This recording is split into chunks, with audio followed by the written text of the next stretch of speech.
salaamaaleykum wa rahmatullah sunu mbokk internet ñu ngi leen nuyu ku ne sa tur ak sa sant di amaat mbégte leen dalal fii seen émission gis-gis ci seen plateau Madina TV di ñaan suñu borom koor gi ñu sumb yàlla nañ ko àggale ak jàmm te lépp loo xam ni jaamu nañ ci yàlla na ko yàlla nangu di ñaan tamit feebar bi dugg ci àdduna dugg ci Sénégal maanaam yàlla jële ko fi balaa koor gee jeex yàlla mën na ko yàlla na ko yàlla def ñi ci tawat yàlla neen yàlla yëkkati ñi ci faatu yàlla na yàlla xaraajana te it ñu am mbégte di dalal koo xam ni muy sëñ Assane ndax mënuñoo wax feebar bi te waxuñu ñi nekk bitim réew moo xam ni daa benn impact bu doy waar bu mu am ci réew mi ndax liñ naan dugal xaalis moo xam ni dañoo invité tey sëñ Assane moom ñu bàyyi ko mu nuyoog askan wi te présenté wu. asalaamaaleykum waa Madina TV. maa ngi leen di nuyu seen téléspectateurs yi di rafetlu bu baax a baax jotaay bi déplacement bi ngeen def te dara warulu ko lu dul vraiment baaxee askan bi situation bi nga xam ni moom la sunu mbokk yi nekk ci diaspora bi nekkee mooy ñi nekk à l'étranger ak ñi nekk Sénégal. maa ngi nuyu ñëpp may présenté wu man la Assane Ndiaye di doomu diaspora bi nekk aussi vice-président collectif des Thiessois de la diaspora di ñaan yàlla vraiment liñ fi waxtaanee nekk ngëneel te jariñ askan wi. jërëjëf sëñ Assane Ndiaye comme ni ngeen ko déggee am na lu ñu représenté ci diaspora bi maanaam ca bitim réew ak fii ñu nekk noo xam ni. am na ay association ak ay mouvement yu mu bokk di teewal waa diaspora bi ndax feebar bu amee ni ma ko waxee ci njëlbeen am na impact yu mu def ci waa diaspora bi ndax farkat ñoom foofu ay confinement total moo fa am booy liggéey ña ca doon liggéey seen liggéey daanaka mën nañ ni taxaw na am na ñoo xam ne biñu dikkee fii dafa leen a gàllankoor lu baree bari ñu bëggoon koo laaj rek maanaam ci laaj bu njëkk maanaam ñoom émigré yi nan lañ dundee feebar bi. waaw mon cher maa ngi lay delloo nuyoo. di wax ni comme noonu nga ko waxee Covid 19 moom dafa nekk feer boo xam ne dafa ñëw rek dal suñu kaw nekkoon loo xam ni kenn waajalu ko kenn préparé wu ko comme ni nga ko waxee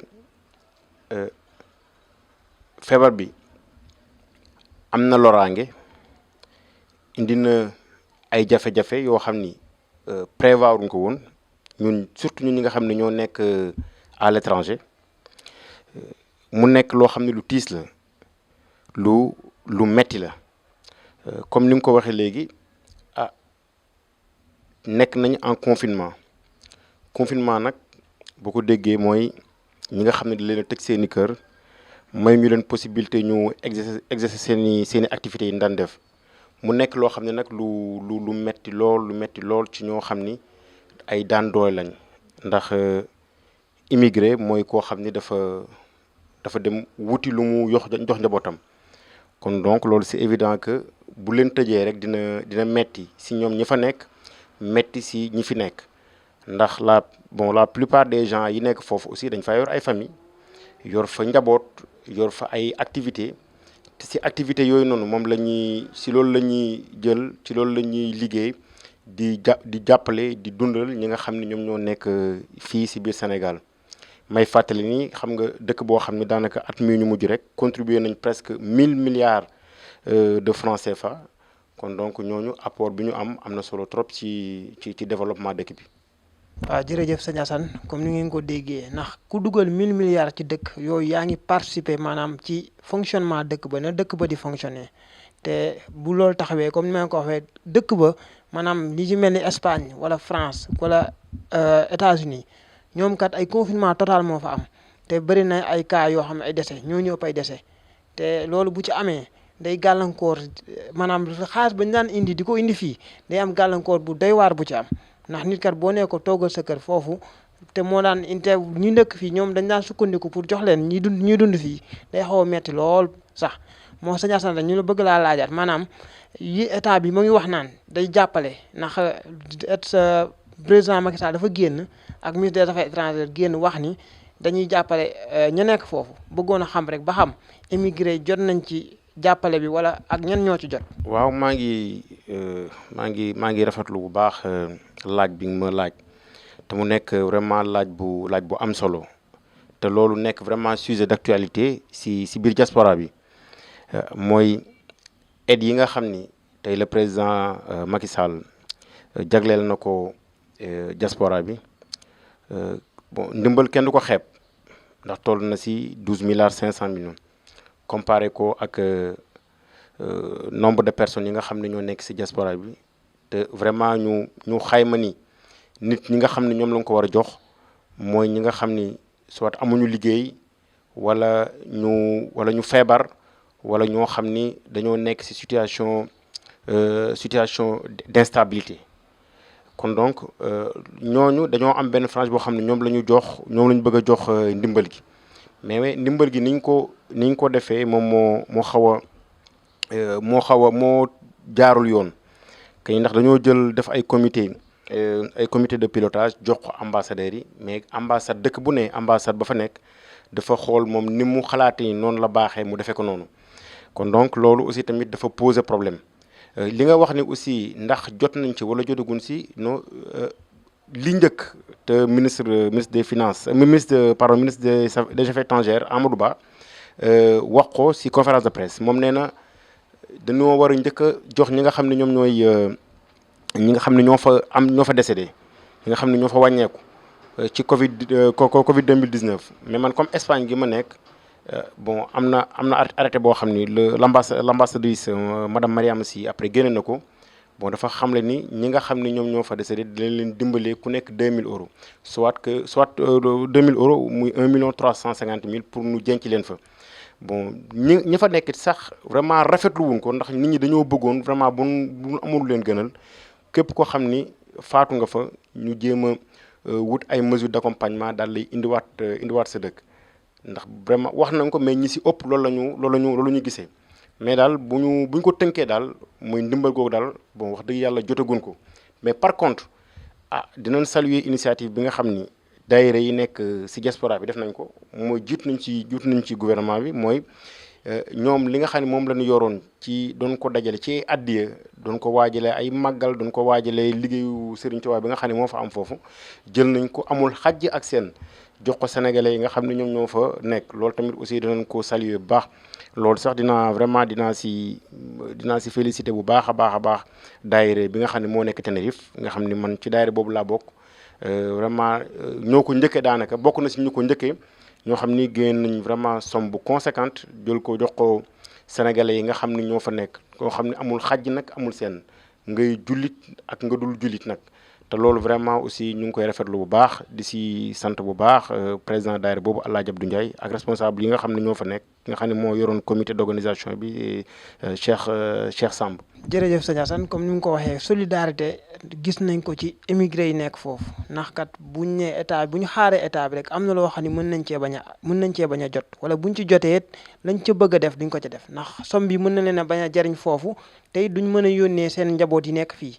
moo tax solidarité boobu dañ koy rafetlu lool sax ndax sénégalais dañ ko xamee loolu maanaam sociable ba pare solidaire am loo xam it bëgg nañ ko cee xam maanaam gis nañ ni comme ni mu ko waxee somme boobu noonte jàpp nañ ni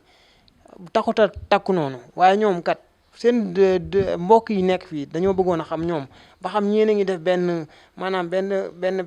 xayma wala di xool nan la ñuy dundee fii ñoom mooy seen famille yi ñu am fii dama bëggoon a xam sëñ Assane famille yi ñu am fii ñoom nan la ñuy dundee. waaw loolu aussi tamit lu laaj bu am solo la mooy ñi nga xam ni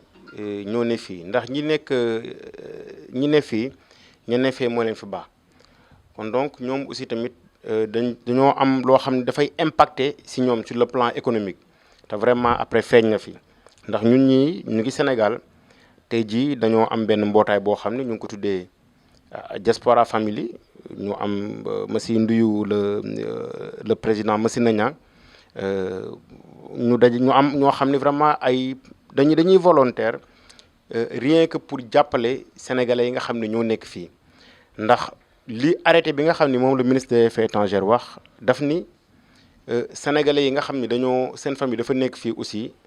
dañoo bokk ci ndimbal gi bon boobu ba tey nag vraiment ñu ngi siy dox di recenser parce que rien qu'à Thiès gi ñu nekk rek recenser nañ fi 262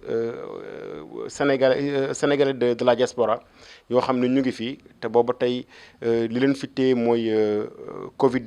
19 bi kon donc yooyu yëpp aussi tamit dafa nekk yoo xam ne ay jafe-jafe yoo xam ne te ñi fi nekkit wax dëgg yàlla yitte woon nañ ko lool ndax dañoo nekk si ay jafe-jafe yoo xam ni foo ko natt rek passé na ko ndax it ñëpp xam nañ ni bon source de revenu bu un immigré mooy fa mu nekk di liggéey bu foofu tëjee daanaka du amaat feneen foo xam ne mën na faa jëlee koom te loolu lépp aussi tamit état tamit dañ cee war a jàppale bu baax a baax ndax ni ma la koy waxee xam nga koo xam ne vraiment ñun ñoo nekk principal bailleur à part état ndax kuy contribuer lu ëpp 1000 milliards si dëkk vraiment loolu aussi tamit jaaru na bu demee ba situation yi demee nii baax na ñu daal di vraiment dellu à la source état bi jàppale ñu loo xam ni mën na ko ndax it vraiment ni 1000 milliards yi nga xam ni dañ koo génne rien que pour jàppale askan bi vraiment effort bi mu def que ni 12 milliards 500 millions yi da koo jël jox ko diaspora moom c'est un ensemble li nekk fële la ak ñi nekk fii kon donc loolu daal mosañoon daal vraiment ñu xoolaat aussi forme bi essayer daal bàyyi xel ñi nga xam ni ñoo ngi fii ndax ñi fi nekkit aussi yittewu woon nañ ko lool te ñu ngi si ay situation yu méttee ndax man vraiment damay dem ci kër yu bëree bëri di seet ñi nga xam ni seen famille ñoo nekk à l'étranger si ñu ma xam mais ñu ngi si ay jafe-jafe te it bu ma sañoon tamit dama si profiter aussi nag pour lancer un appel ak collectivité locale yi fi nekk conseil départemental d'ailleurs sax daje nañu ak le président Yankhoba Diattara vraiment mu jox ñu ay assurance yu am solo mais ñu ngi wax aussi maire yi fi nekk nga xam ne ñu ngi dox ci social ñoom aussi tamit ñu boole ñu ci liggéey bi nga xam ni vraiment ñoom dañ koy liggéey ndax it vraiment ci askan bi lañ bokk. jërëjëf sëñ Assane comme ni mu ko waxee ci ay kàddoom ñu ngi dégg mu ngi wax naan ministre bi dafa wax kat ni ñi bénéficier wu ci aide bi bokk na ci ñi ci njëkk mooy les personnes vulnérables maanaam ñi fa amul liggéey wala ñi fa feebar wala ñi fa am gàllankoor yi gis nañ it kuy dund da ngay faatu gis nañ am na ñoo xam faatu nañ fa waaye dañoo bëggoon xam ci xayma ñaata nit ñoo fa faatu ak pour indi leen ba xam amoo leen problème pour indi leen. waaw loolu moom aussi tamit vraiment dina lu ma neex la pour tontu si ndax. loolu tamit dafa nekk sujet boo xam ne dafa nekk sujet d'actualité ci diaspora bi mooy jamono bii may wax ak yow bon ñoom dañoo recensé woon 52 sénégalais yoo xam ne ñoom ñoo fa bàyyi ko mais dañoo boole sénégalais yi nga xam ne dañoo wàññeeku ci Covid 19 bi ak sénégalais yi nga xam ne dañoo wàññeeku de mort naturelle bon donc loolu aussi tamit dafa mujj indi problème. nit ñi amoon problème mu rapatriement mais puisque état bi dafa gën a woon arrêté daan ni bon pour des mesures de sécurité dañuy bàyyi ñëpp ñu nekk foofu ñu denc leen fa bon léegi nag ñi ëpp si ñun bokk ndax am na ñoo xam ne gis nañ ni amul problème waaye ñu ëpp si ñun dañoo bëggoon daal képp koo xam ni faatu na fa ñu indi la seen i mbokk ndax vraiment ku ne mën naa jël exemple si man bu ma amul lu ma gënal heure fu ma mën a wàññeekoo si àdduna ñu indi ma fii ma jege samay mbokk d'ailleurs sax Italie am nañ benn plateforme bu ñu créé suñu réew vraiment mu nekk loo xam ne ñoom aussi tamit ñu ngi siy def lu ñu mën aussi may fàttali rek que ni même avant Covid 19 sénégalais yàgg nañoo wàññeekoo bitim réew mais du état moo leen mës a jël en charge ndax mooy jël toujours exemple ci Tenerife am nañ fa benn mutuelle boo xam ne mutuelle de solidarité de rapatriement des corps mutuelle boobu ni sénégalais yi fa nekk ñoom ñooy contribuer ni seen xaalis que vraiment képp koo xam ne bàyyeekoo na fa ñoom ñoo lay rapatrier nga ñëw te noonu la amee Palma de Mallorca noonu la amee ci dëkk yu bari ñu amul mutuelle yi aussi képp koo xam ne jógee na fa nit ñi ñoom ñooy cotiser ku nekk lu tolloog 30 euros sénégalais yi nga xam ne ñoo fa nekk vraiment ñoom ci somme boobu la ñuy jël ñëw indi la am loo xam ne dana ko dimbalee sax say mbokk kon donc loolu mu nekk loo xam ni initiative bu sénégalais yàgg jël du état mënu siy fekk si kon donc bu li amee tamit dañoo doon nañu bëgg lool état bi aussi di ñu si impliqué di waxtaan ak ñun ñuy xool ndax it immigration moom immigré rek moo ko mën a wax parce que immigré rek moo koy dund immigré rek moom moo koy doxal du ñu rafetul trop nit ñi toog fii daal di jël seeni mesure bon daal di ñëw rek daal ñu koy imposer loolu aussi tamit loo xam ne lu tiis la pour ñun li ñuy bëgg daal mooy xam naa ni au niveau d'Espagne parce que au niveau d'Espagne nee nañu déjà commencé nañu jenc foofu parce que à Valence jenc nañ fa ay sénégalais à Madrid aussi jenc nañ fa ay sénégalais en France aussi jenc nañ fa ay sénégalais kon daal vraiment bu ñu sañoon daal li nga xam ne moo fa des as néew ñu jéem a lijjanti daal ñu leen indiwaate fii si Sénégal. jërëjëf sëñ Assane jërëjëf ñu ngi lay jaajëfal bu baax a baax ndax kat ñoom ñu nekk Europe bàyyi ñu seen bopp te ñu ngi regroupé wu ci ay mutuelle ci ay daayira pour am benn solidarité bi ci seen biir ndax bu ñu xaaree état bi rek mën naa am balaa moo aide bi agsi kat mën nañoo am benn loraange bu ñu am te loolu mën naa indi benn gàllankoor comme moom exemple ci moom Covid bi bokk na ci li ko téye Sénégal ak yeneen i moroom ñu bëggoon a xam rek sëñ Assane maanaam yéen ñi nekk Sénégal te mënoo leen a dellu nan la Covid bi ban impact la ci def ak maanaam nan ngeen koy dundee yéen. waaw ñun ñi nekk Sénégal te Covid bi téye ñu fi dañoo nekk vraiment ci situation de désespoir parce que xam nga Modou moom jàmm rek moo ko jig. te li ñuy wax naam sax vraiment responsabilité bi kenn du ko lu yàlla dogal la moo tax ñi nga xam ne ñoo fi nekk muy comme ni nga ko waxee muy man ak samay moroom à travers diaspora famille bi nga xam ne ci la ñuy dox di essayer di recenser nit ñi nga xam ne ñoo fi nekk di gis nit ñi li ñuy dund ndax ñu ñooy dem ci nit ñi xam nañ ni metti na fu metti yem parce que bon ñoo xam ni dañoo amoon vacances 1 mois 10 jours Covid bee lañ fi téye tey ñu ngi ci presque 2 mois yoo xam ni après defuñu dara mu nekk loo xam ni bon peut-être ci niveau famille yi vraiment metti na moom da boo dañu téye metti rek parce que moom mënta passé metti na moo tax aussi dinaa profiter ci occasion bi pour ñaax suñu soxna yi nga xam ne ñoo fi nekk suñu famille yi nga xam ne ñoo fi nekk ñu comprendre ñi nga xam ni ñoom ñooy ñi nga xam ni ñoo doon daan jox te ñëw nekk fi te nekk ci ay situation que ni àdduna moom lépp ay jeex lu nekk jaar na fi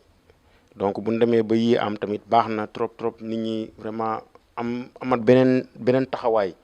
xam ni yàlla rek moo fi nekk ndax it yàlla rek mooy teg nattu kon daal ñu ngi ñaan daal non seulement famille mais ñu nu nekkal société bi en général ñu am tolérance ci mood yi nga xam ni ñoo fi nekk ñu sonni leen moralement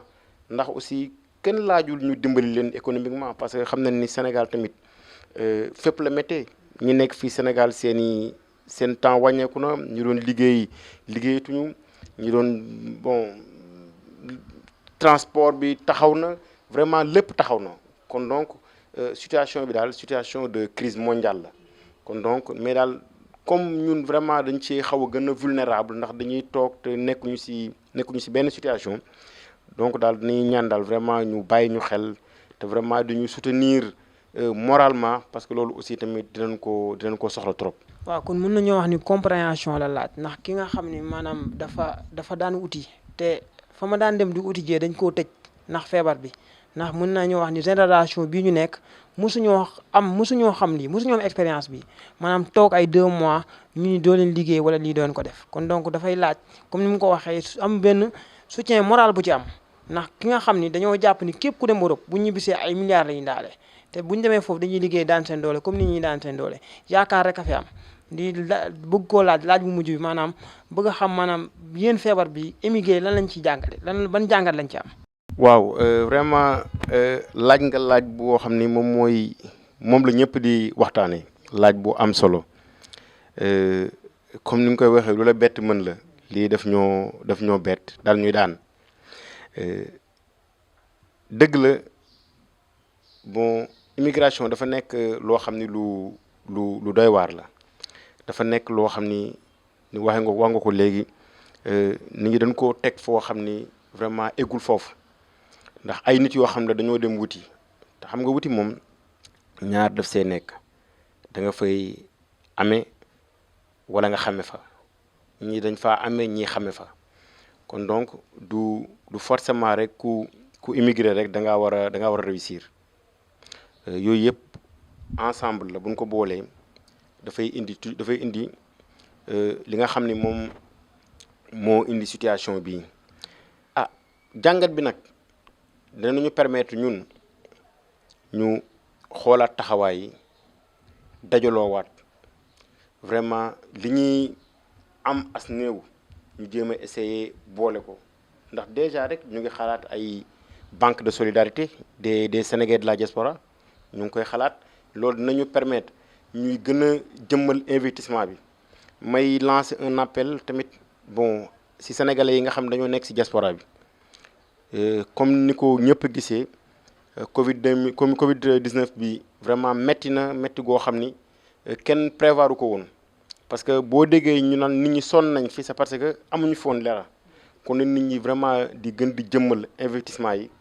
na nit ñi di jéem a jëmmal àndandoo bi parce que mbooloo mooy doole na nit ñi di associer di liggéey dinañu permettre à ce que vraiment ëllëg ñu vraiment am beneen taxawaay boo xam ni taxawaay bu mucc ayib lay nekk nga xam ni bu yi amee it yooyu nga xam dañ ko jëloon mu nekkee investissement dinañ ko jël di ko fàtt si tur yu mel nii